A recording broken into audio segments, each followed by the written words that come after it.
Ok.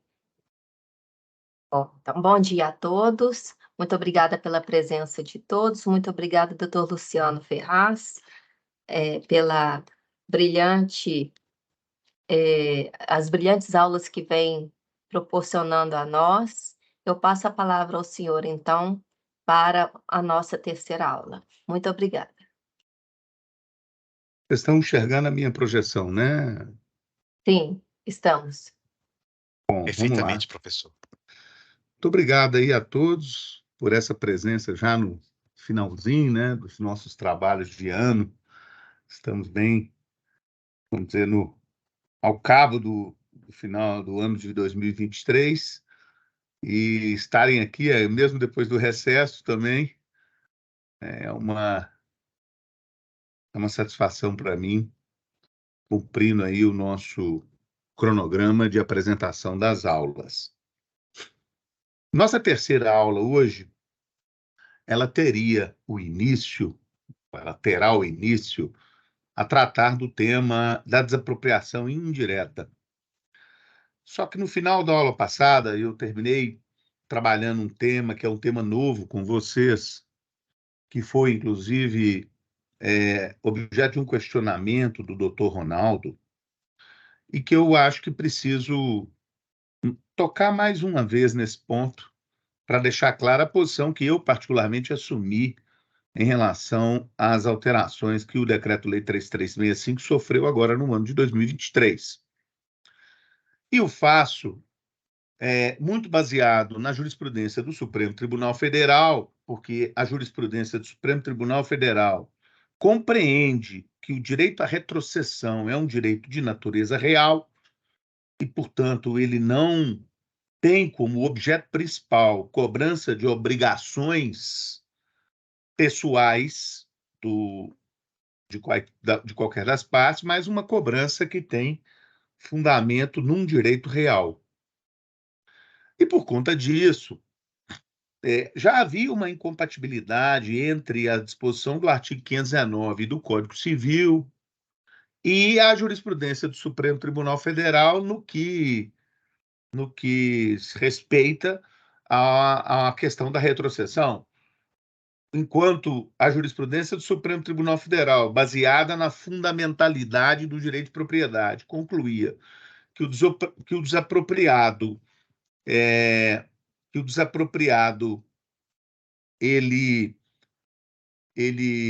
uma vez não sendo bem utilizado para a destinação declarada pelo poder público no decreto expropriatório, ele teria direito de reaver o bem, devolvendo o valor que recebeu da indenização respectiva corrigida. Ao passo que o 519 do Código Civil previu que, na verdade, o direito que o legislador estabelece em favor do expropriado é um direito de preferência, essa preferência numa eventual alienação do bem a terceiros, e não na destinação do bem a outras finalidades públicas, o que configuraria uma figura que se chama, tecnicamente, predestinação, e, nos casos, predestinação ilícita. E o novo parágrafo 5º, o parágrafo 6º, inciso 2, do artigo 5º do Decreto-Lei 3365, ele fala que se o poder público dá outra finalidade ou desiste da finalidade principal do decreto expropriatório, ele pode, em primeiro lugar, dar destinação para outro bem público, o que se configuraria como predestinação lícita, sem maiores consequências. Mas no inciso 2, ele diz que ele pode alienar o bem nos termos da lei, portanto, fazendo uma licitação na modalidade de leilão para alienação do bem, e fazendo essa alienação, o proprietário expropriado teria apenas um direito de preferência na aquisição do bem nessa asta pública.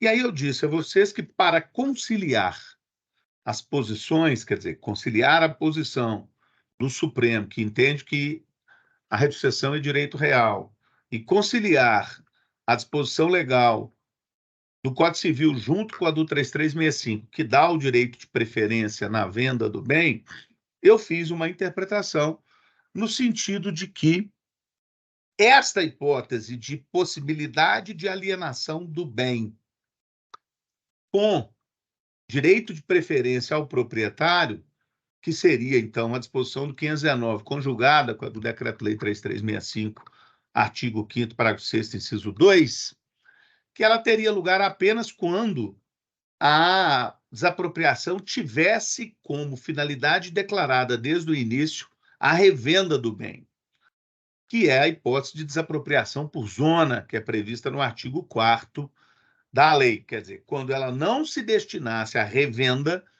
aí aplicar-se-á, na minha percepção, a concepção tradicional em torno da natureza real do direito de retrocessão. Apenas nesse caso específico, haveria não só uma finalidade de revenda, e aí sim teria sentido que a revenda fosse feita a preços atuais, dando apenas ao proprietário o direito de preferência na asta pública respectiva.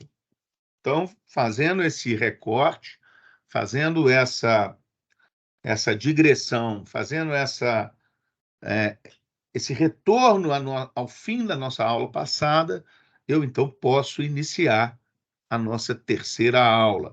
Se algum ponto desses que expliquei não ficou assim ainda enfrentado de maneira adequada, eu peço que ao final da nossa aula, no momento das perguntas, aqueles interessados possam então me fazer de novo questionamentos a respeito. Dentro da nossa programação, então, o tópico seguinte na terceira aula, o primeiro, trata da chamada desapropriação indireta.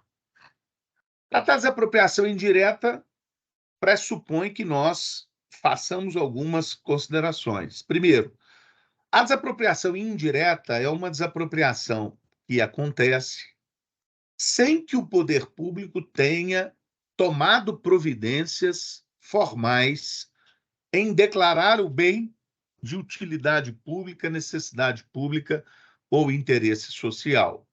Então, ela decorre, na verdade, de um fato jurídico. Qual fato jurídico é esse? É o apossamento ou esbulho possessório do poder público sobre determinado bem de terceiro. Quer dizer, não existe, portanto, atos formais de desapropriação. Não existe. Né? Mas o poder público, assim como o particular, pode adentrar uma área que não é dele e ali exercer posse durante determinado período, ali edificar serviços públicos ou equipamentos públicos afetando bem a finalidades de interesse público ou de interesse social, e com isso a situação se tornar irreversível. O particular, então, não tem mais, poderia tê-lo feito, quer dizer, poderia ter defendido a sua posse diante do esbulho possessório do poder público, não defendeu, essa posse se consolidou, tá? E o poder público, então, não consegue mais retornar ao status quo ante para começar tudo de novo. Quando esse fato jurídico posse acontece e se consolida, então o particular ele tem direito de pedir do poder público uma indenização. Na verdade, a desapropriação indireta, portanto, ela se configura faticamente, mas ela é uma ação de indenização que é movida pelo particular que perdeu a posse em face do esbulho do apossamento do poder público e não consegue mais retomar essa posse porque ao bem foi agregado finalidade pública e então ele precisa retomar, né, a sua situação, aí movendo uma ação indenizatória em face do poder público. É como se fosse uma ação ordinária de indenização decorrente do fato jurídico de desapropriação indireta. Todas as vezes que houver ato formal desapropriando um bem, a desapropriação não é indireta, nunca é. Ela sempre será direta se tem os atos declaratórios do interesse público, do interesse social, do domínio. A desapropriação indireta, ela não se comunga, não se coaduna com atos administrativos formais. Era uma desapropriação baseada, então, na informalidade e no desapossamento do proprietário feito pelo poder público. Aqui uma decisão muito importante, relevante do STJ, com vários precedentes citados, que vai exatamente dar o coro sobre esse nosso tema. A edição de decreto expropriatório em data posterior ao afastamento da área objeto da desapropriação indireta interrompe a prescrição, porquanto revela ato inequívoco de reconhecimento por parte da administração do direito do expropriado à indenização. Então, vejam bem, aqui teve o desapossamento, depois a administração pública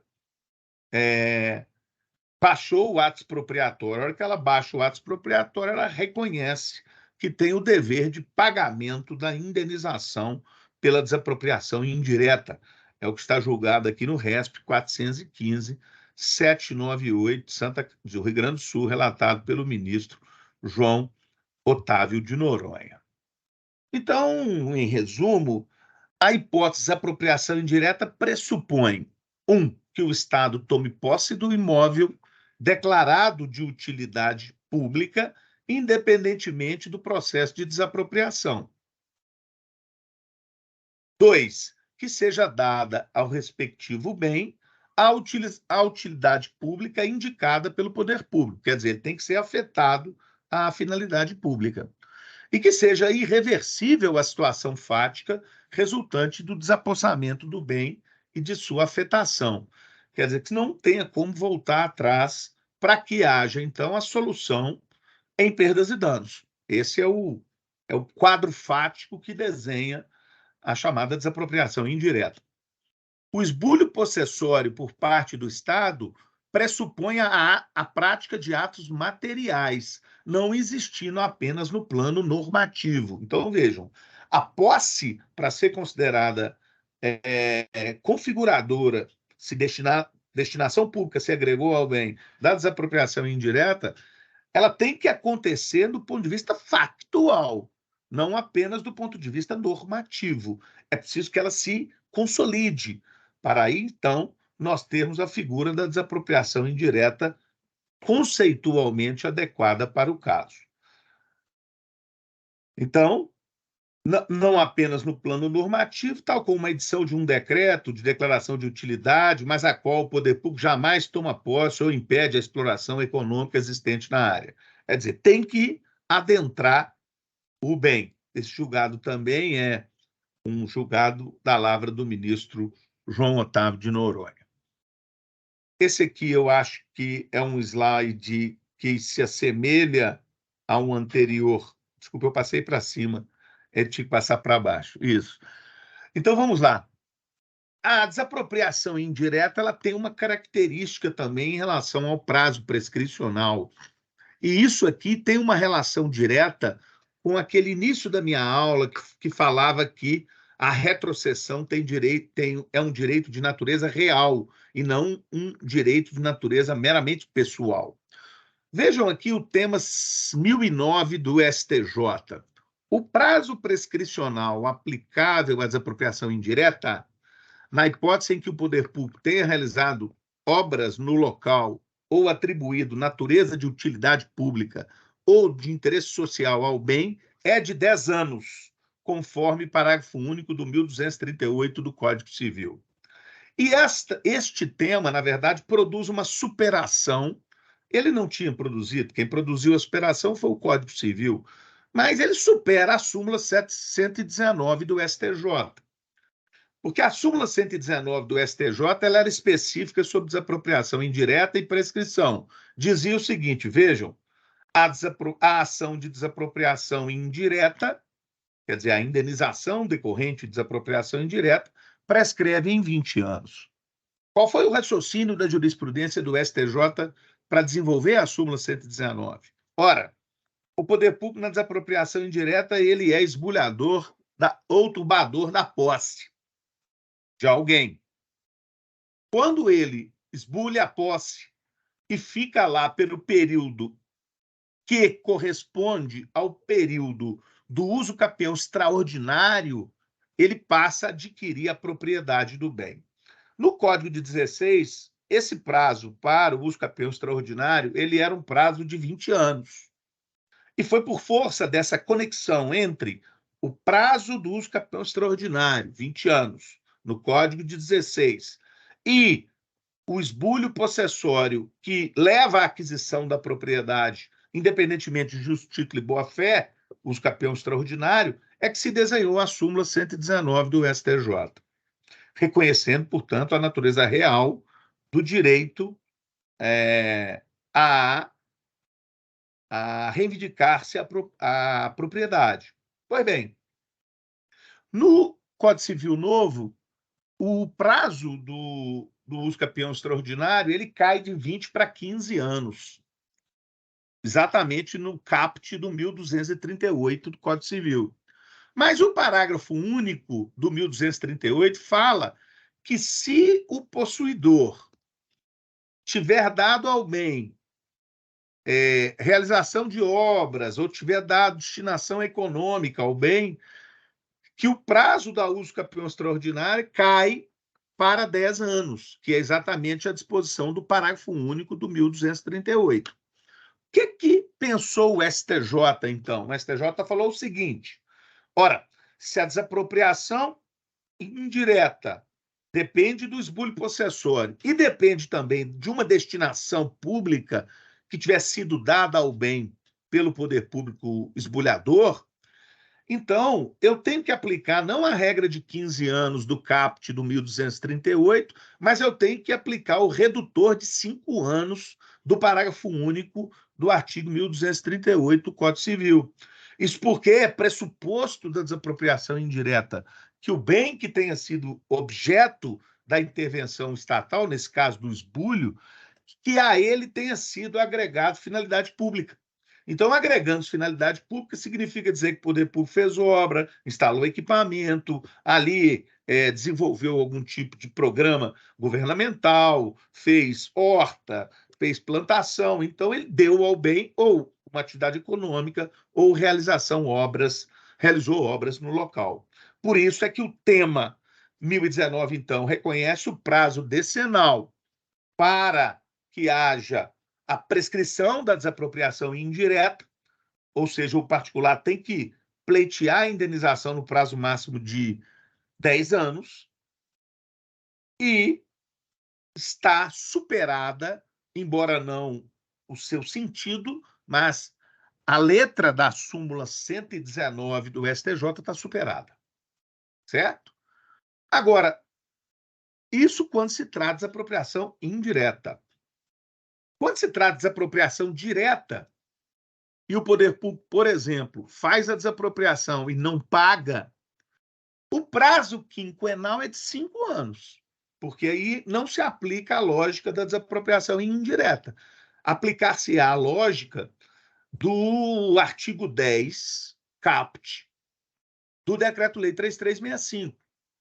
E o seu parágrafo único, quando estabelece que o prazo prescricional para quaisquer intervenções que o poder público tenha ou faça perante propriedade de outra pessoa, o prazo de prescrição é de 5 anos.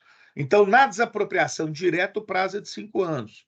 Vai se aplicar a mesma lógica do artigo 1º do 20.932, um decreto antigo que regula prescrição contra o poder público,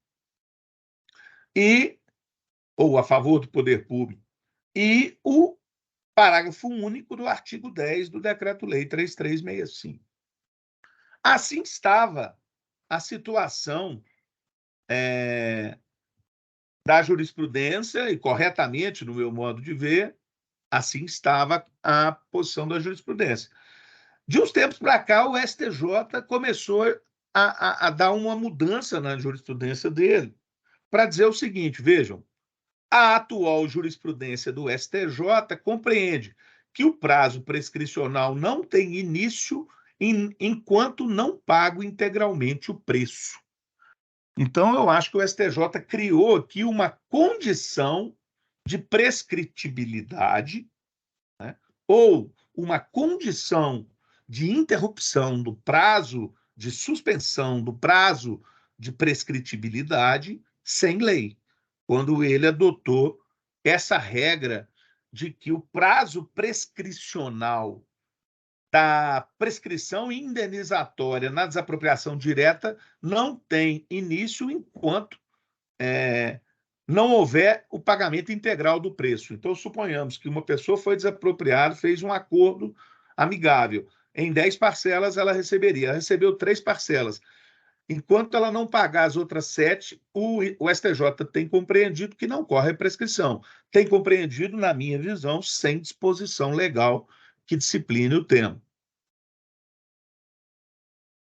Aqui vejam a ação judicial de desapropriação, então, eu aqui entro na parte mais processual da ação de desapropriação, que é disciplinada no Decreto-Lei 3365 a partir do artigo 11. O artigo 11 estabelece: a ação, quando a União for a autora, será proposta no Distrito Federal ou no foro da capital do Estado, onde for domiciliado o réu, perante o juízo privativo, se houver, sendo outro o autor, no foro da situação dos bens. É evidente que, por exemplo, na Justiça Federal, hoje, com a distribuição de foros da Justiça Federal em outros lugares, existe um impacto da competência territorial do foro para ser definido onde deve ser movida a ação de desapropriação. De qualquer maneira, ela pode ser movida no Distrito Federal, né, ou no foro competente do Estado, onde for domiciliado o réu, aquele foro da Justiça Federal onde o réu está domiciliado e existe, portanto, o juízo privativo da Justiça Federal. É lá que tem que ser movimentada a ação de desapropriação. Esse artigo 12, eu entendo que ele é inconstitucional, ele não foi recepcionado pela Constituição de 1988, quando ele exige que somente juízes que tiverem garantia de vitaliciedade, inamovibilidade e irredutibilidade de vencimentos poderão conhecer dos processos de desapropriação. Eu acho que essa disposição não foi recepcionada pelo texto constitucional, e mesmo juízes que estejam durante o período do estágio de vitaliciamento, eles podem exercer suas atividades perante o foro competente e perante os processos que venham a conhecer de processos de desapropriação. A petição inicial da ação de desapropriação, ela segue os requisitos previstos no Código de Processo Civil. Hoje, no Código de 15, é o 319, antigamente era o 234 e 235 do Código de Processo Civil. Ele conterá necessariamente, a petição conterá a oferta do preço que a administração está disposta a pagar pelo bem e será instruída com o exemplar do contrato ou do jornal oficial em que houver publicado o decreto da desapropriação. Se for desapropriação executada por terceiros, com a cópia do ato ou contrato ou lei que autoriza o terceiro a executar o objeto da desapropriação, e cópia e a planta de descrição dos bens e suas confrontações para fazer a delimitação, né, do objeto da desapropriação. Aqui é planta porque a grande regra é que haja a previsão de desapropriação de bens imóveis, né? Esse parágrafo único eu também acho que está em desuso, a gente pode pular, mas o artigo 14 tem uma regra destinada diretamente ao juiz que oficia no processo de desapropriação. Vejam, ao despachar a inicial, o juiz designará um perito de sua livre escolha, sempre que possível técnico, para proceder à avaliação dos bens. Então, antes de citar o proprietário, aqui já se manda fazer a nomeação do perito. Vocês vão se lembrar por quê? Porque na ação de desapropriação, a discussão relevante se dá basicamente na expressão do preço. As discussões sobre validade ou não da desapropriação têm que se dar em ações apartadas, em ações autônomas. Nós vimos isso nas nossas aulas anteriores. Autor e réu podem indicar assistentes técnicos, né, para oficiarem aí, junto com o perito, defendendo as posições dos seus constituintes ou buscando que o valor da desapropriação seja um valor condizente com a indenização, compensação financeira justa no caso. Muito bem. O artigo 15 do Decreto-Lei 3365, ele vai tratar de um dos temas mais relevantes da ação de desapropriação, que é a chamada imissão provisória na posse. Então, o artigo 15 exige, se o expropriante alegar urgência, e quase todos os casos de apropriação têm urgência alegada, alguns não, mas a maioria tem, a grande maioria. Se o expropriante alegar urgência e depositar quantia arbitrada de conformidade com o artigo 685, que trata na ação de depósito do Código de Processo Civil, aqui é o de 73, o juiz mandará emiti-lo provisoriamente na posse dos bens. É interessante ver aqui que o legislador usa a expressão o juiz mandará emiti-lo. Quer dizer, se o depósito for um depósito adequado, não existe discricionalidade judicial para deixar de dar a emissão provisória na posse. É obrigatório se houver o depósito correto em juízo. Só para que a gente lembre, né, esse dispositivo do artigo 15 ele foi bastante questionado no âmbito do judiciário brasileiro. O STJ chegou a ideia de que ele teria sido superado pela Constituição de 88, mas depois o Supremo Tribunal Federal enfrentou essa questão, dizendo que essa disposição era constitucional.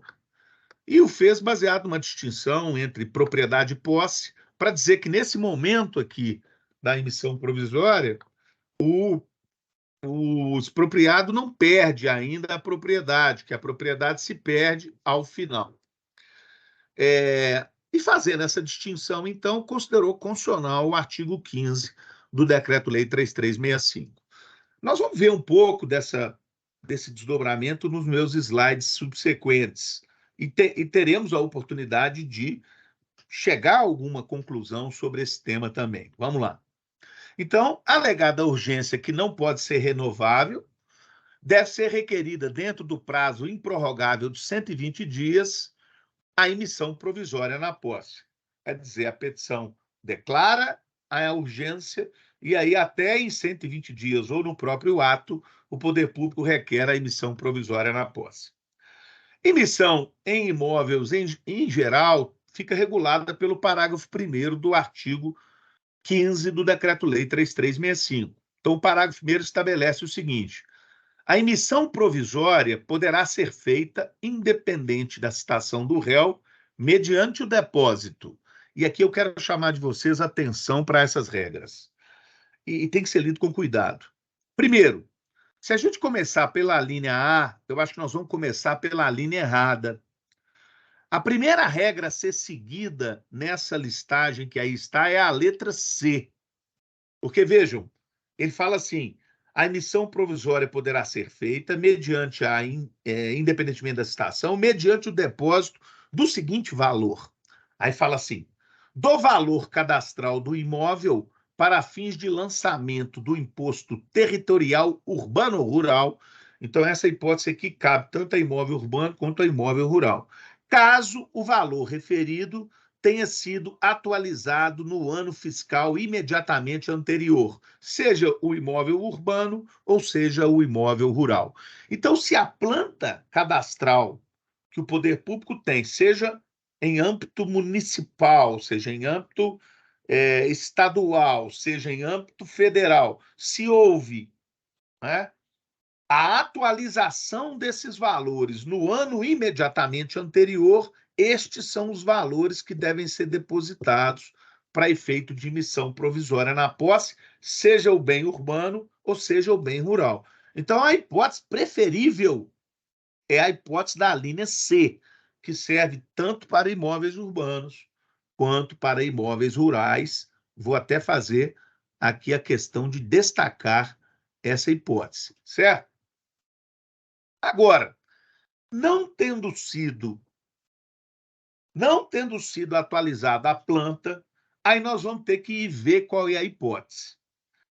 As hipóteses A e B, nós vamos ver que elas só servem para imóveis urbanos. O que me faz compreender que, a priori, a letra D só se trata de imóvel rural. Poderá ser imóvel rural e, excepcionalmente, poderá ser o imóvel urbano. Mas vamos lá, seguindo a minha lógica. Primeira hipótese é a letra C. Digamos que seja um imóvel urbano. Aí vem a letra A e estabelece o seguinte: depósito do valor do preço oferecido, se este for superior a 20 vezes o valor locativo, caso o imóvel esteja sujeito ao imposto predial. Ora, imóvel sujeito a imposto predial é imóvel urbano, certo? Que é o IPTU que incide. Então, vejam, do preço oferecido, que deve estar depositado lá, se este for 20 vezes o valor locativo do imóvel urbano. Da quantia correspondente a 20 vezes o valor locativo, estando o imóvel sujeito ao imposto predial, ou seja, sendo urbano, e sendo o preço oferecido menor. Quer dizer que, se a oferta que o poder público fez do bem, nessa segunda hipótese, foi inferior a 20 vezes o valor locativo, ele tem que depositar lá em favor do expropriado 20 vezes o valor locativo. Então, essas são as regras para os imóveis urbanos, que tem a primeira regra na linha C, a segunda regra na linha A e B. E aí nós vimos para a linha D, que fala o seguinte: não tendo havido a atualização da planta a que se refere o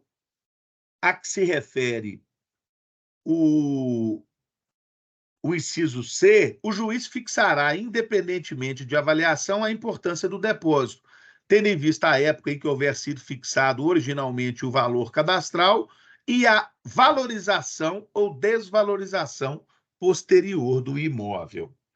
Então, eu interpreto que esta letra D, ela tem como predileção a aplicação a imóveis rurais, depois da impossibilidade da aplicação da letra C, quer dizer, se não houve a atualização da planta. E ela pode ser utilizada excepcionalmente para imóveis urbanos, certo? Se não houver a atualização da planta e se o poder público não tiver providenciado levantamentos no mercado acerca do valor locativo do bem. Quer dizer, se houver valor locativo, os valores são de A e B. Se não houver feito o levantamento dos valores locativos, o juiz, então, aplicará a linha D também para os imóveis urbanos. Então, essa é a minha leitura sobre a posição de cada uma dessas hipóteses da emissão provisória na posse. Aqui um julgado interessante do ministro César Asfor Rocha, aliás, do ministro Benedito Gonçalves, né, que é de 2012 a decisão. Olha, o valor cadastral do imóvel vinculado ao imposto territorial rural ou urbano somente pode ser adotado para satisfazer o requisito de depósito judicial se tiver sido atualizado no ano fiscal imediatamente anterior. Ele está falando tanto do imóvel urbano quanto do imóvel rural.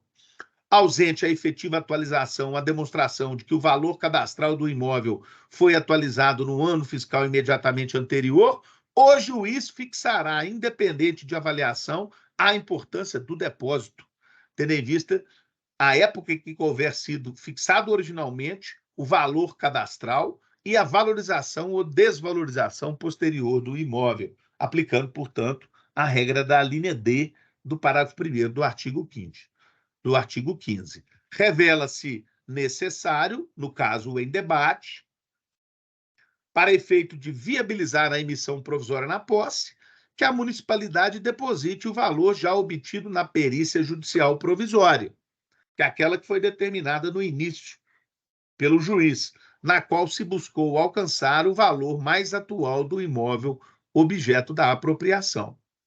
Então, o STJ aqui está dizendo, e aí eu faço um parêntese, porque eu acho que ele cai naquela hipótese excepcional que eu falei por último. Aqui não existia, nem existia a atualização da planta e nem existia um levantamento adequado do valor locativo do bem para efeito de bem urbano. Então, o poder público utilizou a regra da linha D, porque ela só se aplica em imóvel rural se não tiver o levantamento do valor locativo do bem, porque o Supremo Tribunal Federal considerou o artigo 15 aí constitucional, como nós vamos ter oportunidade de ver. Emissão provisória na posse e levantamento dos depósitos. Bom, uma vez fixado pelo juiz, então, o montante que tem que ser depositado lá para efeito de emissão provisória na posse, a regra geral é o deferimento dessa emissão. O expropriado poderá levantar até 80% do depósito judicial que foi feito. Isso está no artigo 33, parágrafo 2º, Decreto-Lei 3365 de 41. Então, ele não consegue depositar levantar 100%.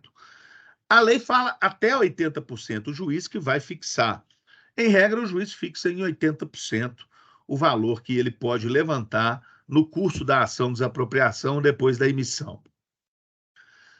Se os imóveis forem imóveis residenciais habitados, aí há uma regra específica, que é a que prevê o Decreto-Lei 1075 de 70. E, nesse caso, esse Decreto-Lei possibilita que o levantamento se dê à razão de 100% do depósito judicial. É uma regra especial que muitas vezes é esquecida no curso dos processos de desapropriação. Quer dizer que se o imóvel estiver habitado e for residencial, tem direito de levantar 100% do valor do depósito judicial. Em 2017, o legislador inseriu uma novidade, o artigo 34A, na Lei de Desapropriação, por intermédio da Lei 13.465. E nessa lei ele falou o seguinte: olha, se houver concordância reduzida a termo do expropriado, a decisão concessiva da emissão na posse implicará aquisição da propriedade pelo expropriante, com o consequente registro da propriedade na matrícula do imóvel. E aqui é uma situação um pouco diferente. Por quê? Porque ele está dizendo o seguinte: se a desapropriação no curso da ação judicial for convolada de desapropriação impositiva para uma desapropriação amigável entre as partes, isso tudo será reduzido a termo e, naquele momento, a posse, que a emissão provisória na posse, certo? Será convolada em aquisição da propriedade. E, nesse momento, então, o poder público tem que pagar. Porque se a perda da propriedade se dá nesse momento em que as partes fazem o acordo, naquele momento existe a transferência da propriedade, não só da posse. E, consequentemente, como a Constituição exige que a indenização pela desapropriação seja prévia, ela tem que se dar nesse momento. Então, se chegarem a um acordo, a indenização tem que se dar nesse momento, aplicando-se a regra do artigo 34A da Constituição, da lei, do Decreto-Lei 3365, inserido pela Lei 13.465, de 17. A concordância escrita do expropriado não implica renúncia ao seu direito de questionar o preço ofertado em juízo. Ou seja, ele pode fazer um acordo de transferir a posse e continuar brigando relativamente o preço. Quer dizer, a ação pode continuar discutindo o valor da justa indenização.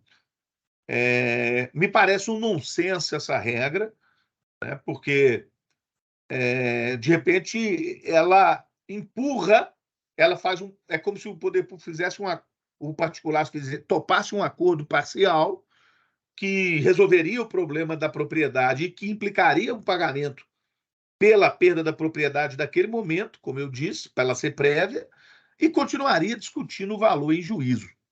É complexa essa regra. E nessa hipótese, o expropriado poderá levantar 100% do depósito de que trata o artigo 33. Essa é a única vantagem propriamente dita que se vê o particular obtendo por aceitar essa perda antecipada da propriedade antes do término da discussão integral relativa ao preço. É porque ele pode levantar não apenas 80%, mas 100% do valor que foi depositado em juízo. Se houver, de alguma maneira, dúvida com relação ao proprietário, quem é o dono, há uma discussão sobre a propriedade do bem, o juiz, o que ele deve fazer? Se ele verificar que há dúvida fundada sobre o domínio, o preço ficará em depósito, ressalvados aos interessados a ação própria para disputá-los. Então, há uma dúvida lá com relação à propriedade, quem tem que discutir isso são as outras partes. O juiz defere a emissão provisória, deposita o valor, não deixa ninguém levantar os valores respectivos e espera a solução da pendência relativa ao direito de propriedade. A questão da emissão provisória, gente, ela tem um debate muito forte na doutrina, sabe? E na jurisprudência também, porque, no fundo, a emissão provisória, embora ela não determine a perda da propriedade, né, separando-se os dois direitos pós-propriedade, embora ela não determine isso, ela traz para o caso o que a gente chama de perda fática da propriedade. É que, uma vez emitido na posse do poder público, se o poder público der alguma destinação pública, o particular nunca mais reivindica o bem, a não ser que haja desistência por parte do poder expropriante da desapropriação. Se não houver desistência, isso não acontece. Então, realmente, do ponto de vista não técnico-jurídico, mas do ponto de vista factual, a determinação da emissão provisória na posse, ela determina também a perda fática da propriedade.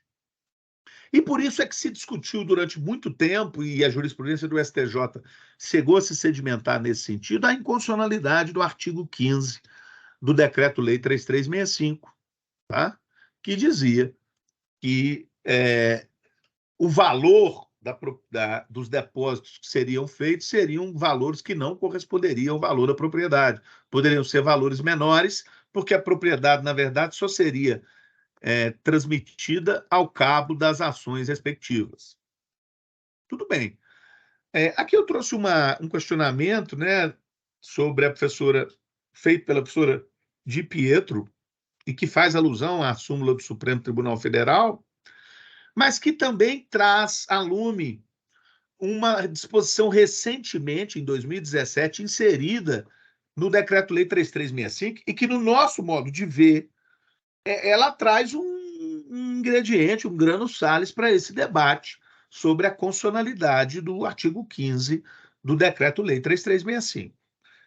Então, vejam bem o que a professora Maria Silvia Di Pietro fala. O STJ já havia consolidado o entendimento jurisprudencial de que tal dispositivo, o artigo 15 do Decreto-Lei 3365, é incompatível com a norma constitucional que exige indenização justa e prévia. Porém, essa jurisprudência, inacreditavelmente, foi afastada pelo Supremo Tribunal Federal, que, pela súmula 652, está aí a súmula, ó, 652, consagrou o entendimento, inacreditavelmente, consagrou o entendimento de que não contraria a Constituição o artigo 15 do parágrafo 1º do Decreto-Lei 3365. Essa era, gente, a posição, então. Só que o legislador trouxe um artigo em 17, que é um artigo que talvez reabra discussões sobre essa questão aqui, que é exatamente o artigo 34A, parágrafo 4º, que eu cito logo abaixo. Vejam por quê. Após a apresentação da contestação pelo expropriado, se não houver oposição expressa com relação à validade do decreto expropriatório. Vejam bem que interessante, né? Após a apresentação da contestação, se não houver oposição expressa com relação à validade do decreto expropriatório. Quer dizer, se eu não entrar com uma ação autônoma discutindo a validade do decreto, deverá ser determinada a imediata transferência da propriedade do imóvel para o expropriado, independentemente de anuência expressa do expropriado, e prosseguirá o processo somente para a resolução das questões litigiosas. Eu chamo atenção para essa disposição. Primeiro, ela fala o seguinte, ó, houve o processo de apropriação, o expropriado foi citado para contestar a ação de desapropriação. Se no prazo da contestação ele não mover outra ação em que ele questione a validade do ato expropriatório, quer dizer, o juiz deverá determinar a imediata transferência da propriedade do imóvel para o expropriante, independente da anuência expressa do expropriado. Então, ele determina a transferência imediata, se não houver discussões sobre a validade em outro processo, naquele processo não pode se discutir isso, e prosseguirá o processo somente com resolução das questões litigiosas. Aí eu escrevi embaixo, o que são questões litigiosas se a desapropriação só discute preço e processo? Ora, se a ação de desapropriação só discute preço e só discute processo judicial, então o juiz tem que dar a transferência do bem naquele momento. Né? E aí, para que a indenização seja prévia, ela tem que ser fixada naquele momento. Então, é aquele o momento que passa a ser, na minha visão, o momento adequado para o justo preço ter lugar. Então, se aplica o parágrafo 4º do artigo 34A, que não trata apenas de emissão provisória, ele trata de transferência da propriedade, ali tem que haver a indenização completa, a indenização integral devida ao particular, sob pena de malferimento à Constituição da República. Então, eu acho que a aplicação dessa disposição, que não é voluntária, é diferente, por exemplo, da hipótese anterior que eu mostrei para vocês, que veio com a mesma lei, que é o 34A. Porque aqui ele fala que o particular concorda com essa transferência da propriedade. O parágrafo 4º diz, independe da concordância do proprietário. Quer dizer, essa disposição ou ela é inconstitucional, ou ela tem que ser interpretada conforme a Constituição para dizer se aplica a hipótese do artigo 34A, parágrafo 4º, a indenização antes da determinação da transferência da propriedade tem que se dar de maneira completa, integral, e não discutir depois as questões que sejam objeto de litígio entre as partes. Então, eu acho que esse ponto é um ponto que vai mudar a perspectiva da aplicação da lógica do artigo 15 vis-à-vis as alterações produzidas pelo legislador em 2017. Por coincidência, eu estudando matérias, como faço corriqueiramente, achei um pronunciamento do Tribunal de Justiça do Estado de São Paulo exatamente sobre o 37A, parágrafo 4º, que foi declarado inconstitucional pelo Tribunal de Justiça de São Paulo. Está aqui, foi no incidente de arguição de inconstitucionalidade civil. O órgão especial do Tribunal de Justiça de São Paulo declarou a inconstitucionalidade do parágrafo 4º do artigo 34A do Decreto-Lei 3365 de 41, incluído pela Lei 14.221 de 22, que pretende a imediata transferência a ente público de propriedade imóvel objeto da desapropriação por utilidade pública, independente da anuência expressa do expropriado e antes da definição do valor justo de indenização.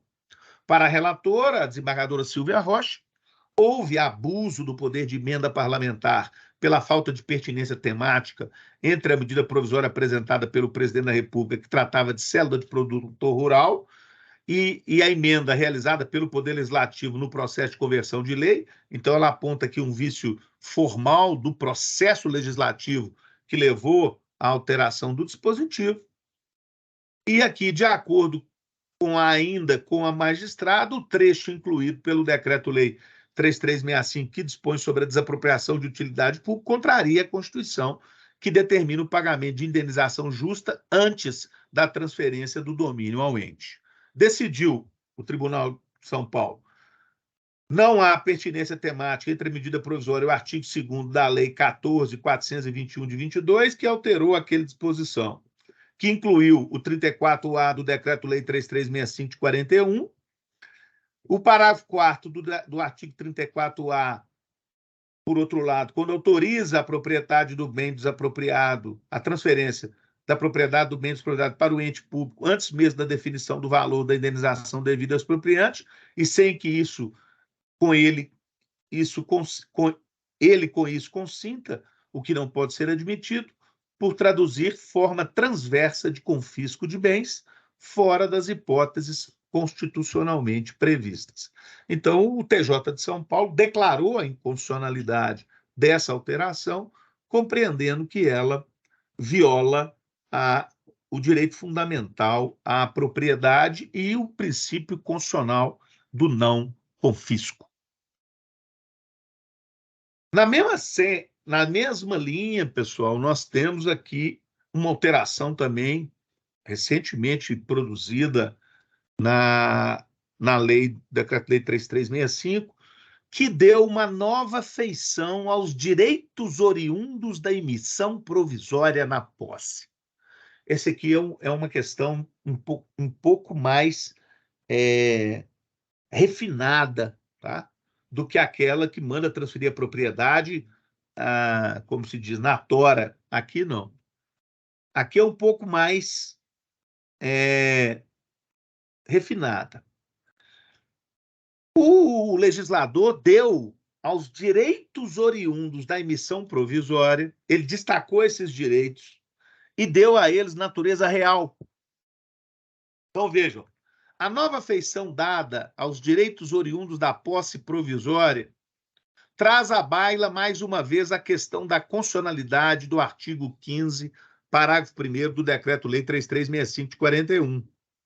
Vejam o que diz a lei agora, reformada recentemente. Os bens desapropriados para fins de utilidade pública e os direitos decorrentes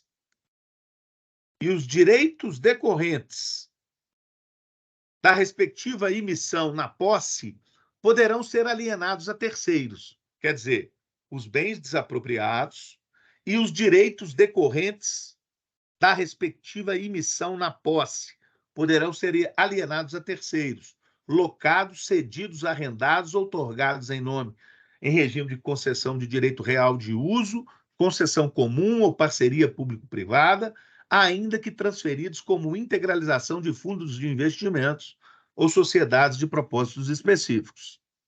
Esse dispositivo de baixo nós já tratamos no slide anterior.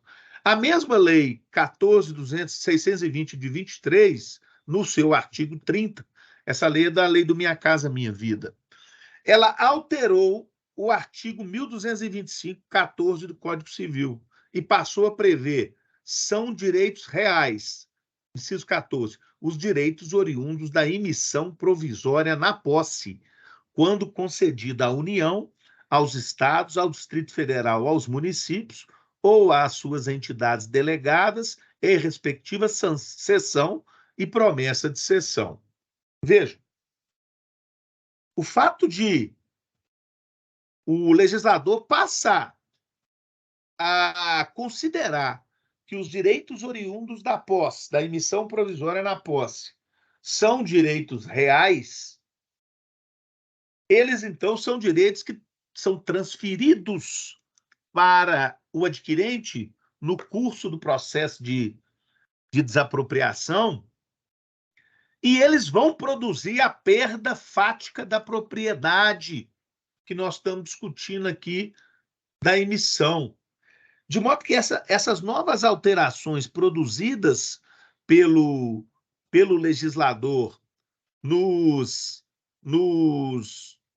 nas disposições do Decreto-Lei 3365, a meu ver, elas têm que reabrir discussões sobre a incidência da orientação constante da súmula do Supremo Tribunal Federal, que fala da constitucionalidade do artigo 15 do Decreto-Lei 3365.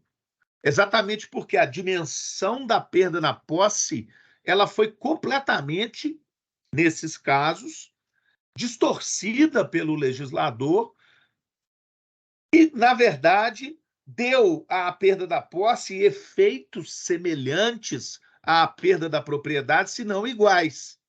Ora, se eles deram efeitos semelhantes, se não iguais, a gente não pode deixar que as ações judiciais tenham curso discutindo valores e transferindo desde já a propriedade, até tendo em vista o que dispõe o próprio Decreto-Lei 3365, que diz que os bens públicos, os bens desapropriados, uma vez incorporados à fazenda pública, o artigo 35, eles não podem ser objeto de reivindicação, que qualquer discussão sobre o tema resolver-se-á em perdas e danos.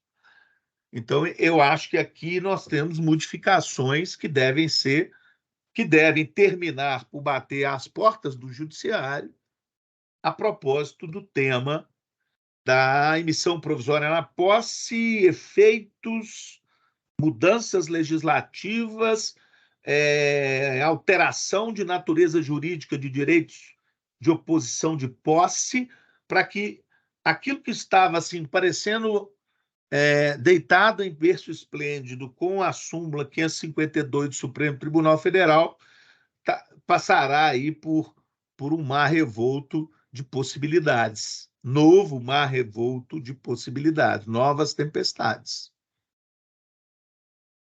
Bom, emissão provisória e tributos incidentes sobre o bem. O artigo 34 da lei fala que o levantamento do preço, né, na desapropriação, ele será deferido mediante a prova de propriedade, quitação das dívidas fiscais que recaiam sobre o bem expropriado, publicação dos editais com 10 dias para conhecimento de terceiros.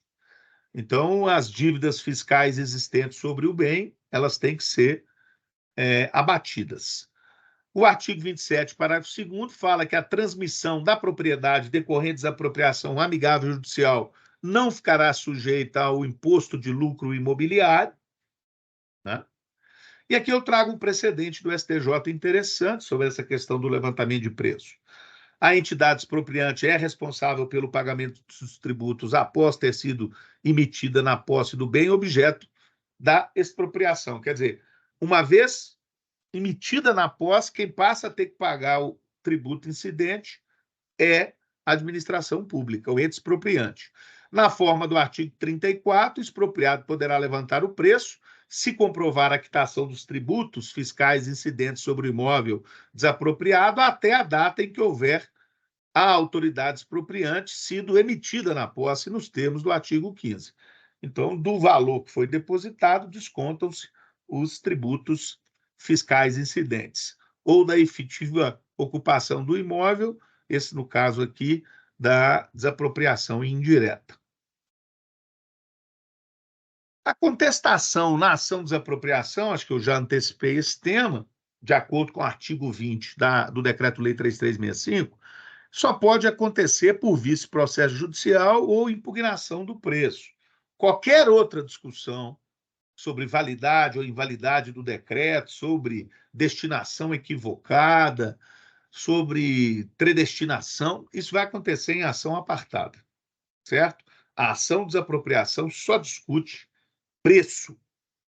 Então, vem aqui, ó, fere o espírito da lei de desapropriação, decisão judicial que autoriza o debate de questões estranhas ao valor da indenização nos próprios autos do processo desapropriatório, né?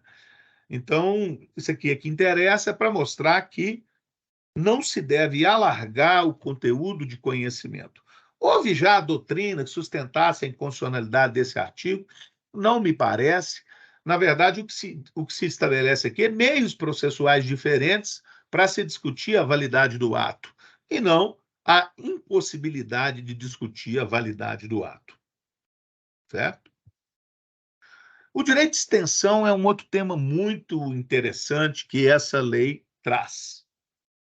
Por quê? Não só essa lei, mas o Estatuto da Terra tem uma disposição, né, que é a Lei 9.504/64, e o artigo 27 do Decreto-Lei 3365, parte final, que dizem o seguinte: olha, se houver a desapropriação de uma determinada área e houver um remanescente, e esse remanescente ele for insuficiente para que o desapropriado possa ali desenvolver alguma finalidade em seu benefício logo após a desapropriação, que no fundo, a administração pública deveria ter desapropriado tudo, só que ela não o fez. Não o fez, e isso, então, comprovado que realmente não há nessa parcela do bem que sobrou possibilidade de aplicação finalística, então é possível que o particular, na contestação da desapropriação, possa pleitear o direito de extensão. Por que tem que ser na contestação da desapropriação, né? Eu acho que é o lugar mais adequado, porque se trata de discussão sobre o valor da indenização do bem. No fundo, você vai usar o direito de extensão para aumentar a desapropriação e perder mais área. É isso que está por detrás. Então, diz aqui, ó, há hipóteses em que a desapropriação versa apenas sobre uma parcela do imóvel privado, a parte necessária à satisfação das necessidades que justifiquem legítimo ato expropriatório. Pode ocorrer que a parte remanescente do bem se torne inútil ou de difícil utilização. Nesse caso, é assegurado ao particular o direito de extensão da desapropriação às frações do imóvel que se tornarão inúteis ou de difícil utilização. Em se tratando de desapropriação amigável, quer dizer, sem ação judicial, o particular deverá exercitar o direito de extensão na instância administrativa. Se a desapropriação for judicial, caberá o seu exercício na contestação, ainda que seja plenamente cabível que o particular invoque esse direito já por ocasião da formulação do pedido de emissão provisória na posse da administração. Então, ele deve fazer pleito de direito de extensão na contestação.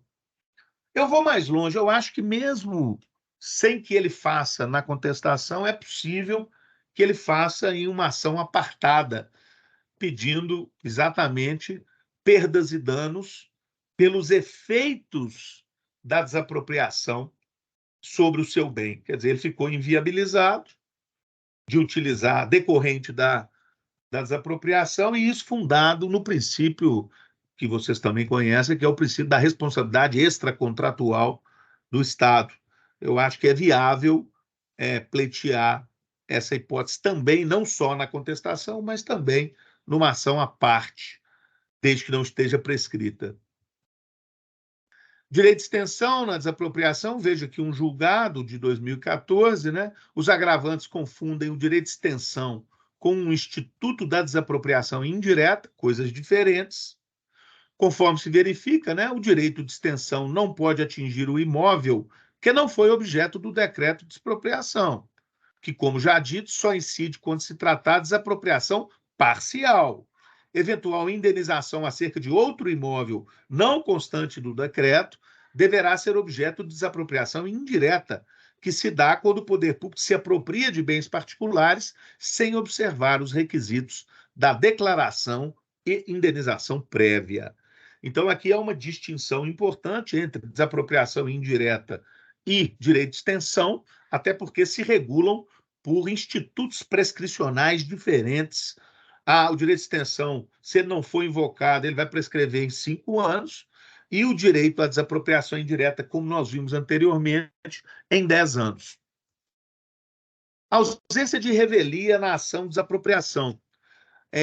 Muito embora possa não haver contestação na ação de desapropriação, isso não faz com que haja uma presunção de veracidade dos fatos, que é típica da declaração de revelia no processo, Então, por conta da natureza da ação de desapropriação, o Superior Tribunal de Justiça fixou um entendimento, né, que é simulado desde o extinto TFR, nesse sentido. Vejam, a revelia da desapropriação por si só não significa implícita aceitação da oferta, pois a lei impõe a relação de perícia avaliatória a fim de fixar o justo preço, constitucionalmente garantido. Relator, ministro Milton Luiz Pereira, etc. Na ação expropriatória, a revelia do expropriado não implica aceitação do valor da oferta e, assim, não autoriza a dispensa da avaliação. Então, independentemente de haver contestação ou não, aquela avaliação que é determinada pelo juiz tem que ser realizada por conta da natureza jurídica da ação de desapropriação. Indenização, justa causa, indenização, justiça, justeza, previalidade e aspecto financeiro. Essa discussão é das discussões mais relevantes e mais recentes do tema das desapropriações no Brasil. Mediante o recurso extraordinário 922.144, o município de Juiz de Fora discutiu até o Supremo Tribunal Federal se a indenização nas desapropriações teria que ser paga em precatório ou não. A orientação do Supremo Tribunal Federal, até antes desse tema, era de que sim, a indenização, a diferença, né, da indenização oferecida pelo poder público e aquela que foi fixada na decisão judicial, ela tem que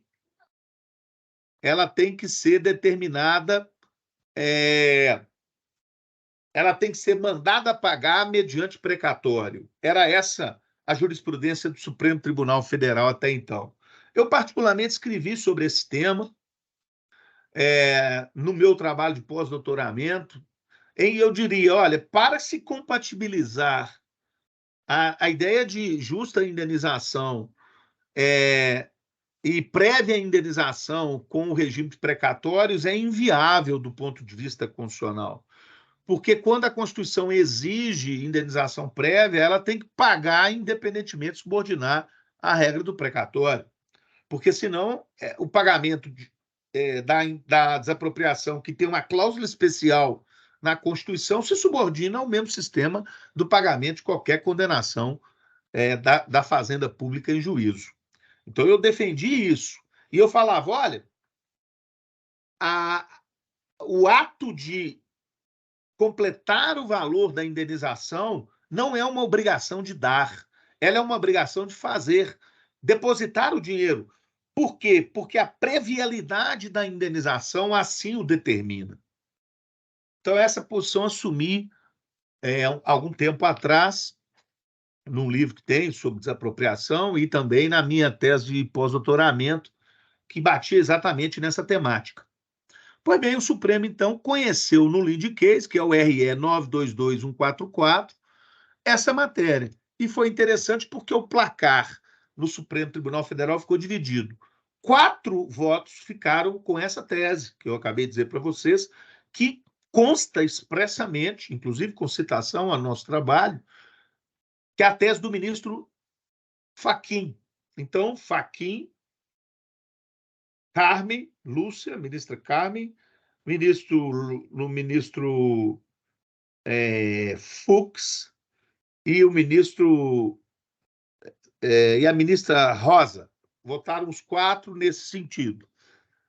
O voto do ministro Gilmar, do ministro André Mendonça, do ministro Toffoli e do ministro Lewandowski foram pela... Não, Lewandowski, não me lembro mais. Foram pela aplicação das regras do precatório. E os ministros Barroso, relator para acórdão, Alexandre Moraes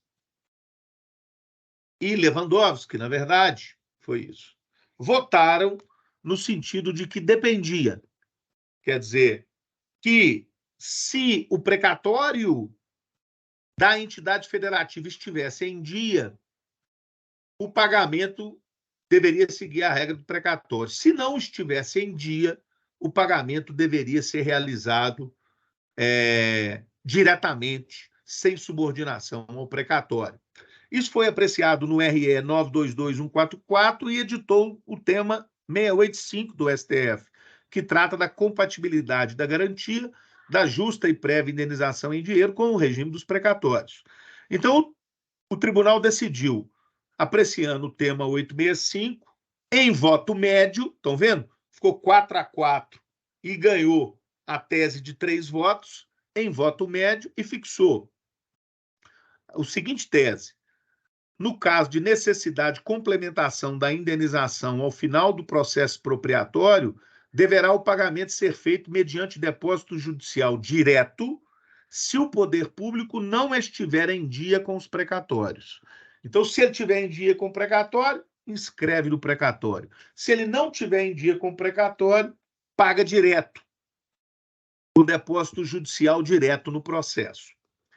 Por maioria de votos, o STF limitou a eficácia temporal desta decisão para que as teses estabelecidas sejam aplicadas somente às apropriações propostas a partir da data da publicação da ata de sessão deste julgamento, a partir de 19/10/23, agora em outubro, ressalvadas as ações judiciais em curso em que se discutia expressamente a constitucionalidade do pagamento da complementação da indenização por meio de precatório judicial. Se a ação discutir a inconstitucionalidade ou a constitucionalidade do pagamento precatório pelo pagamento da indenização pelo precatório, nestas é possível aplicar a nova orientação do Supremo. E, em virtude da modulação temporal acima, deu provimento ao recurso para que a diferença da indenização seja paga mediante depósito direto pelo município de Juiz de Fora. Quer dizer, aí para resolver o caso. O que nos interessa, então, na modulação é que a orientação se aplica para as apropriações a partir de 19/10 ou para aquelas que anteriores discutissem no bojo do processo, né, a inconstitucionalidade do pagamento de precatórios judiciais. Esse julgamento é um julgamento muito relevante do direito brasileiro. Cogitava eu, inclusive, da possibilidade do Brasil, se não tivesse decidido excluir o precatório, de ser acionado até na Comissão Interamericana de Direitos Humanos, por conta da fundamentalidade do direito de propriedade na Constituição brasileira. Bom, juros na indenização. Esse tema dos juros também foi e não foi, voltou, foi de novo. O Supremo Tribunal Federal terminou por julgar a ADI 2332, relatada pelo ministro Barroso, firmando uma tese definitiva sobre a questão dos juros compensatórios, que não podem ser acumulados com perdas e danos na ação de desapropriação. E o fez da seguinte maneira: é constitucional o percentual dos juros de 6%. Vocês vão se lembrar que antes o Supremo entendia que os juros compensatórios eram de 12%, houve uma cautelar que determinou o retorno para 12%, e no julgamento de mérito da ADI 2332, retornou-se os juros para 6%. Então, o Supremo diz, é constitucional o percentual dos juros compensatórios de 100% ao ano para a remuneração quando haja emissão provisória na posse do bem objeto da desapropriação. Então, havendo emissão provisória na posse, o juro compensatório é de 6% ao ano a partir da emissão provisória. 2. A base de cálculo dos juros compensatórios em desapropriações corresponde à diferença entre 80% do preço ofertado pelo ente público e o valor fixado na sentença. Quer dizer, se a sentença fixou a indenização para mais e se o valor depositado em benefício do particular pode ser sacado à razão de 80%, então a base de cálculo dos juros compensatórios é a diferença entre o que poderia ser levantado e aquilo que foi fixado na sentença. Então, é 80% do valor do depósito e desse valor até o valor fixado na sentença existe uma diferença, essa diferença é a base de cálculo para a incidência dos juros compensatórios. São constitucionais as normas que condicionam a incidência de juros compensatórios à produtividade da propriedade. Essa é uma outra questão relevante. Se a propriedade for improdutiva, não cabe juros compensatórios. E por que não cabe? Porque, no fundo, os juros compensatórios são juros que são decorrentes ou que se equiparam a perdas e danos decorrentes exatamente da impossibilidade de usufruir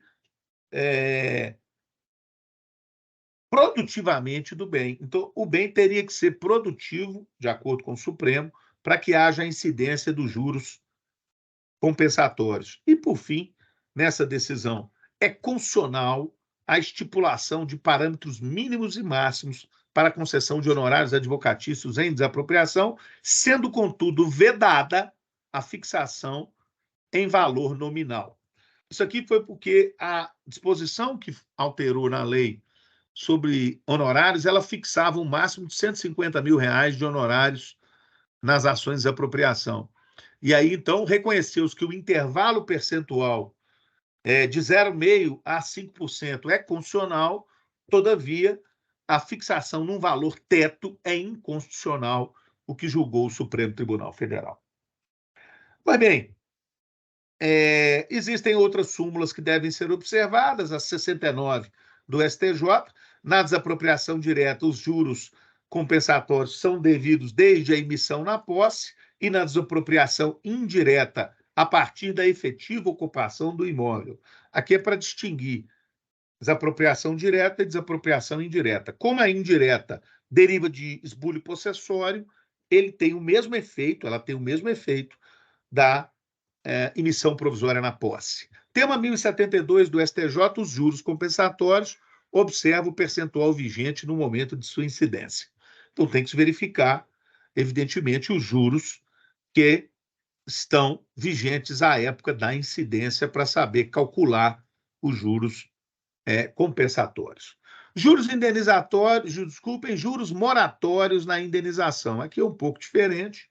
Juros moratórios têm de ver com atraso no pagamento das parcelas que são devidas. O artigo 15b do Decreto-Lei 3365 prevê, nas ações a que se refere o 15A, os juros moratórios destinam-se a recompor a perda decorrente do atraso no efetivo pagamento da indenização na decisão final de mérito, e somente serão devidos à razão de até 6% ao ano a partir de 1º de janeiro do exercício seguinte, àquela em que o pagamento deveria ser feito nos termos do artigo 100. Aqui é preciso compatibilizar essa disposição com o que decidiu o Supremo. Se o precatório tiver em dia, tudo bem. Os juros moratórios só incidirão a partir de 1º de janeiro da data do pagamento. Agora, se eles não tiverem em dia, tiver sido feito depósito direto, tem que incidir da data do depósito direto, que deveria ser feito, e aí colocou o poder público em mora. Essa é a primeira conclusão. Súmula vinculante 17 do Supremo. Durante o período previsto no artigo 1º do artigo 100, não incidem juros de mora sobre os precatórios que neles sejam pagos. Isso é se tiver inscrição e o precatório for pago no ano seguinte, né? Se não tiver em dia o precatório, o pagamento é feito por depósito, a súmula vinculante 17 não tem aplicabilidade. Súmula 210 do STJ. O termo inicial dos juros moratórios em desapropriação é o dia 1º de janeiro do exercício seguinte àquele em que o pagamento deveria ter sido feito. Também aqui, na mesma lógica, que é a lógica do pagamento via precatórios. Houve um impacto fortíssimo da ADI 232 na jurisprudência do STJ, pessoal. E esse impacto se dá em diversas súmulas, diversas orientações que o STJ possuía. Primeiro, cancelamento da súmula 408 do STJ. Depois, adequação da tese da súmula 126, que passa a ser a seguinte: o índice de juros compensatórios na desapropriação direta ou indireta é de 12% até 11/6/97, data anterior à publicação da MP 1577 de 97. Então, antes da MP 1577 é 12%. A partir dessa data é 6%, porque o Supremo considerou a alteração constitucional. Manutenção da tese da súmula 184. O valor dos honorários advocatícios sem ser desapropriação deve respeitar os limites impostos pelo artigo 27, parágrafo 1º do Decreto-Lei 3365, entre 0,5% e 5% da diferença entre o valor proposto inicialmente pelo imóvel e a indenização imposta judicialmente. É aquela base de cálculo da diferença. Adequação da súmula 280 até 29 de 9 de 99, data anterior à publicação da MP 1901-3099, serão devidos juros compensatórios na desapropriação de imóveis improdutivos. Então, até 26 de 9 de 99, imóvel improdutivo recebe juros compensatórios. Depois disso, não mais. Súmula 281 do STJ, mesmo antes da medida provisória 1901-39, são indevidos juros compensatórios quando a propriedade se mostrar impassível de qualquer espécie de exploração econômica atual ou futura em decorrência de limitações legais ou fáticas. Aí uma avaliação de prova para ver se a propriedade tinha condições de gerar produtividade antes, né, se teria potencial de gerar antes da alteração da medida provisória 1901-30 de 99. Se ela tiver, ela é indenizado. Se ela não tiver, ela não é indenizado. Adequação da tese da súmula 282 do Superior Tribunal de Justiça, que passa a dizer o seguinte: a partir de 27 de 9 de 99, dada a publicação da MP, existe a prova pelo expropriado da efetiva perda da renda para a incidência de juros compensatórios. E desde 5 de 5 de 2000, data da publicação da MP número tal, veda-se a incidência dos juros em imóveis com índice de produtividade zero. Então, adequou para essa redação que aqui está. Cancelamento da tese 283 do Superior Tribunal de Justiça. Então, essa aqui foi cancelada, ó, cancelada essa tese da súmula 283. Edição de nova tese. A discussão acerca da eficácia e efeitos da medida cautelar ou do julgamento de mérito da ADI 2332 não comporta revisão em recurso especial. Quer dizer, o aspecto tem que ser julgado de acordo com o processo e, por ser decisão de natureza vinculante, vai ser aplicado nos termos da decisão de natureza vinculante e não mais subindo recursos para o STJ. Os juros compensatórios, também em nova tese, observam o percentual vigente no momento de sua incidência. Evidencia-se a interpretação deste tribunal sobre a matéria já constante nos julgamentos repetitivos, mas não enunciará uma nova tese. Houve essa proposta, mas isso está tratado hoje no tema 1071 do STJ. Edição de nova tese, as súmulas 12, 70 e 102, né, sobre primeira, sobre cumulação de juros compensatórios e moratórios. A 70, juros moratórios na desapropriação direta ou indireta. E 102, a incidência dos juros moratórios sobre compensatórios nas ações de apropriações, somente se aplicam às situações havidas até 12 de 1 de 2000, data anterior à vigência da medida provisória 1977-34. É porque a partir da vigência dessa medida provisória houve a modulação, houve a decisão lá pelo Supremo, né, na ADI 2332, reconhecendo a constitucionalidade da alteração dessa medida provisória no Decreto-Lei 3365, considerando, portanto, constitucional os seus termos, sem modulação de efeitos, então, retroativamente. E manutenção da súmula 141 do STJ, os honorários de advogado em desapropriação direta são calculados sob a diferença entre a indenização e a oferta, corrigidas monetariamente. Portanto, vejam que o impacto da 2332 foi relevantíssimo na jurisprudência do STJ, modificou teses, adequou teses, editou novas teses, e isso está tratado de uma maneira mais sintetizada no julgamento dessa petição aqui, a 12344, relatada pelo ministro Og Fernandes. Muito bem.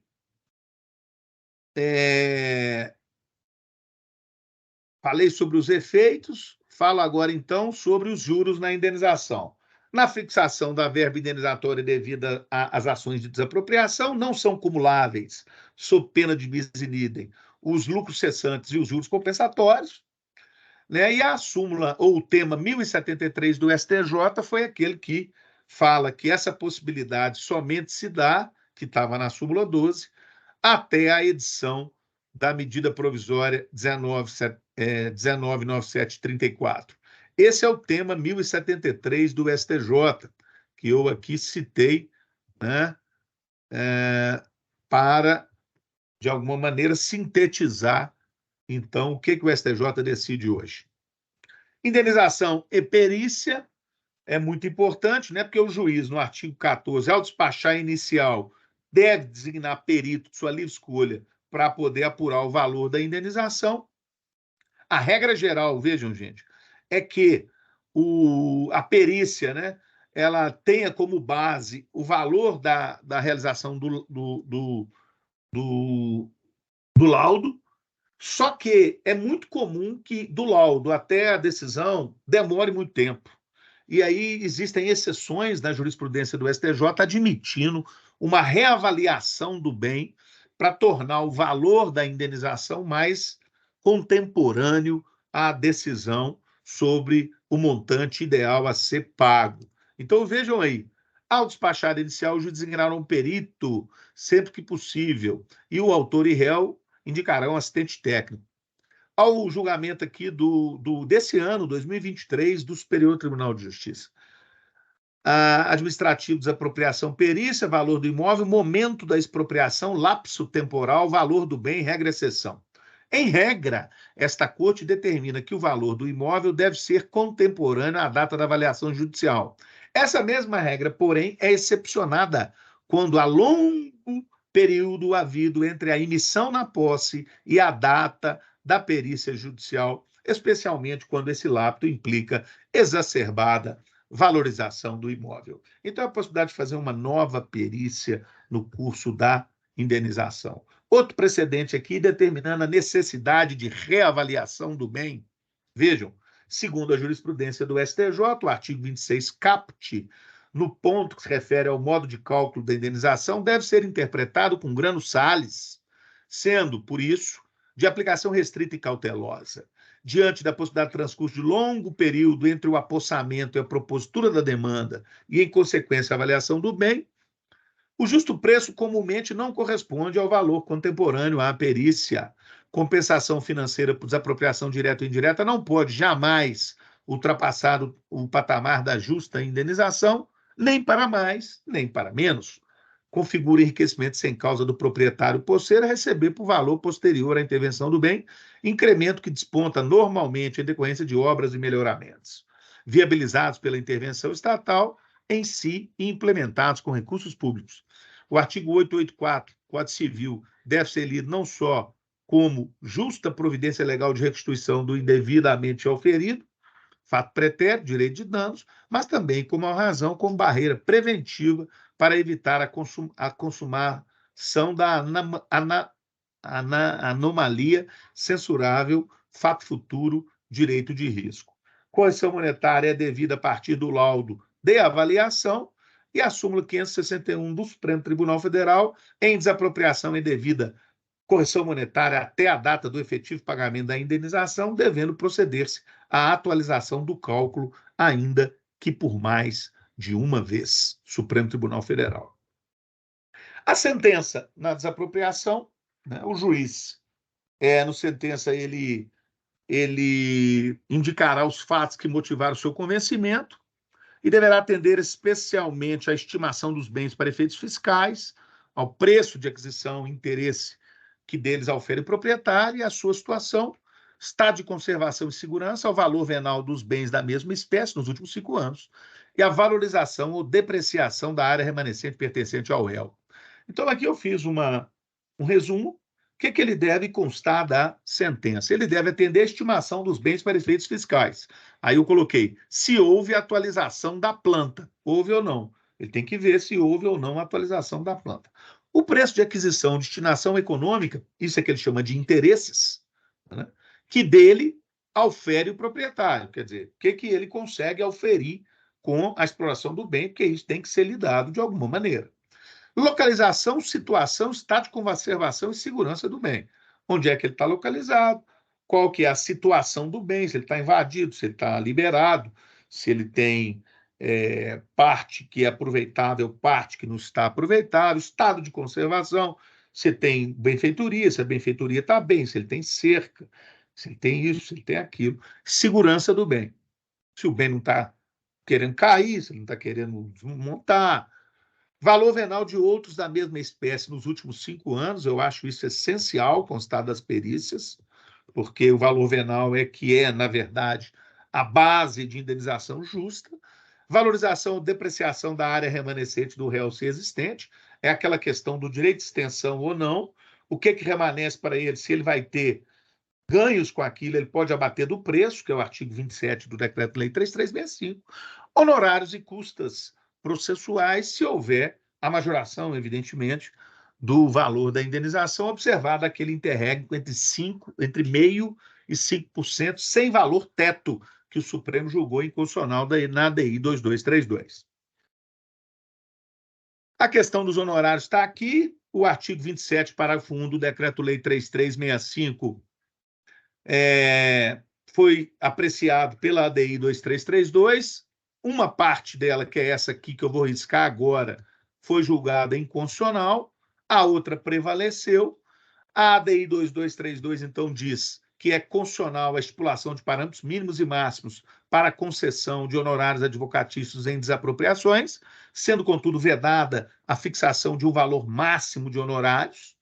E o tema 184 do STJ também dialoga com a súmula do Supremo, com a ADI do Supremo, para dizer o valor dos honorários advocatícios sem ser desapropriação deve respeitar os limites impostos pelo artigo 27, parágrafo 1º do Decreto-Lei 3365, que é esse aqui que eu citei, qual seja entre 0,5% e 5% da diferença entre o valor proposto inicialmente pelo imóvel e a indenização imposta judicialmente.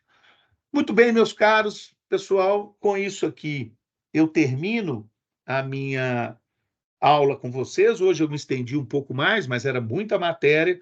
Nós começamos às 10h30, estamos terminando ao meio-dia, né, 11h58.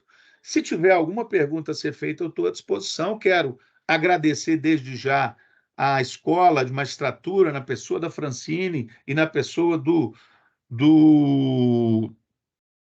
desembargador Gregory Moreira, que me convidou para aqui estar, e também do juiz Glaucio Maciel, que tenho certeza foi quem indicou o meu nome para, com vocês aqui, debater esses temas durante 3 dias. Um abraço a todos, eu fico à disposição. Obrigado, professor Luciano. Muito obrigado, eu que agradeço, Glaucio, professor Glaucio. Espero que eu tenha conseguido me desincumbir da tarefa. Doutor Pedro Pimenta está com a mão levantada. Pois não, Olá. doutor Pedro, à sua disposição. Vamos lá. Excelente curso, viu, professor? Muito, muito bom. Muito, muito. Eu até peço aí para disponibilizar para a gente esses PDFs que são úteis por demais. Se possível, disponibilizar para a gente, por gentileza. Vamos lá. O professor teve um momento aí que falou bem assim, que é um mar revolto de possibilidades, tendo em vista essas alterações que houve aí. E eu digo que nós tivemos uma ação que tramitou na 8ª vara e que foi, sim, um mar revolto. Quando a gente lê o artigo 15, emissão provisória da posse, e depois também o artigo 34, parágrafo único, que fala que a discussão sobre propriedade não vem ao caso, isso talvez fique até meio mais tranquilo quando se trata de propriedade privada. E quando envolve propriedade pública, aí vem as questões, né, supostamente públicas. Nós tivemos uma ação em que a União discutia a propriedade do bem. E a ANEEL baixou lá a autorização para desapropriação para um particular. Olha que confusão, né? Ou seja, aí vem a questão da autorização legislativa, aí vem essas questões. Então, assim, é algo muito complexo, né? E aí eu só peço ao professor, assim, para depois... talvez um trabalho nesse sentido, sobre o artigo 34, artigo 15 e o artigo 2º, parágrafo 2º-A, quando se envolve discussão de propriedade de entidade pública, porque aí a coisa muda de figura. E essa questão da emissão provisória de posse, eu fui procurar, porque esse decreto é muito antigo, eu fui procurar a origem da palavra provisório. Mais do que, mais do que temporalidade ou precariedade, né? Esse dispositivo da emissão provisória, eu fui procurar na língua portuguesa, provisória vem de provisão, mas tem mais o sentido de garantia. Era só esses comentários que eu queria fazer e falar que excelente o curso. Muito bom, muito claro, muito objetivo e gratidão, professor. Muito obrigado. Gratidão também ao Glaucio, professor também, né, que eu tenho o maior respeito. Muito obrigado e gratidão também à escola aí. Bom, professor, doutor Pedro, eu agradeço a oportunidade. Realmente, eu acho que o tema, ele teria, sobre a emissão provisória, ele ficou um pouco, vamos dizer, ele era muito candente. Eu me lembro de ações judiciais que nós entrávamos no passado, em que o poder público ofertava um valor que era irrisório para se emitir provisoriamente no bem, e nós entrávamos com ações cautelares com o objetivo de fazer uma avaliação prévia do bem para balizar o depósito da emissão provisória. Mas depois que o Supremo Tribunal Federal editou a súmula, a 652, que tratou da constitucionalidade dispositiva, a gente deixou de ganhar isso na justiça, tanto comum quanto na justiça federal, sabe? E aí passou a ser mais um ônus do que um bônus para os nossos clientes. Eu acho que agora há possibilidades com esses novos, vamos dizer, com essas novas disposições e que, no fundo, confirmam a tese da doutrina de que a perda fática da propriedade se dá com a emissão provisória. Então, se isso for aplicado de fato, eu acho que a gente precisa trabalhar de novo no sentido de que trabalhamos há muito tempo, que era quando havia a discussão do artigo 15 do Decreto-Lei 3365. Em relação a bens públicos, né, é claro que se dificulta mais porque muitas vezes existem invasores, né, e os invasores, em sendo bens públicos, eles terminariam por não adquirir a propriedade por via de uso capião. E aí, eles não adquirindo por via de uso capião, a situação dificulta um pouco mais, porque as discussões sobre direito de posse, elas passam a ser feitas independentemente da questão da propriedade. Eu, quando falei sobre isso lá no início da temática, eu falei sobre a possibilidade do poder público desapropriar a posse. E essa possibilidade de desapropriação de posse tem um efeito forte exatamente quando a invasão ela se dá sobre bens públicos. E aí nós precisamos divisar duas situações, que são situações que vão se encaixar na medida provisória 2.220 e medidas que não vão se encaixar na medida provisória 2.220, porque a medida provisória 2.220 ela dá um direito subjetivo ao uso de bens públicos de quem tinha posse até a data de 31 de dezembro de 2016. Então, nós precisamos divisar as hipóteses em que haverá ou não a incidência da 2.220, porque as indenizações pelas posses podem ser aumentadas quando houver o direito subjetivo da 2.220 também sendo afetado pela medida desapropriatória, porque aí eu não desaproprio apenas a posse, eu desaproprio a posse e eu desaproprio também o direito de reivindicar a cessão especial de uso para fim de moradia, que é versada pela medida provisória 2.220. Então, são situações, evidentemente, com nuances mais complexas e que a avaliação à luz do caso concreto é que vai determinar a melhor a melhor medida de desapropriação ou a melhor medida de solução da controvérsia. Eu sou partidário do consenso, sou partidário do diálogo.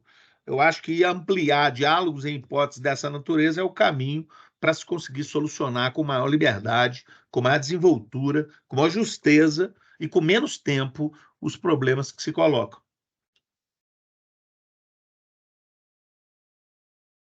Mais alguma pergunta? Não? Bom, doutor Luciano, muitíssimo obrigada por esse curso tão planejado, tão querido, tão desejado, que apareceu no levantamento de necessidade de capacitação. Depois de muitas conversas, muita troca de mensagens, nós chegamos aqui ao final desta ação educacional da Escola de Magistratura. Agradeço a todos os participantes, todos os magistrados, todos os servidores da escola que nos ajudaram. E, mais uma vez, professor Luciano Ferraz, muito obrigada. Agradecemos Aí, também ao diretor da escola, doutor Gregory, e ao vice-diretor, doutor Pedro, que proporcionaram isso tudo para nós. Muito obrigada. bom, eu agradeço a oportunidade de discutir com um público tão seleto, né, novamente, e dizer que eu estou à disposição, né, para a gente poder conversar sobre esse tema, sobre outros temas. Afinal, o professor é quem professa, não é? Então, nós vamos dando curso para professar. Isso mesmo. Muito obrigada. Então, bom dia a todos. Um abraço. Tchau. Abraço.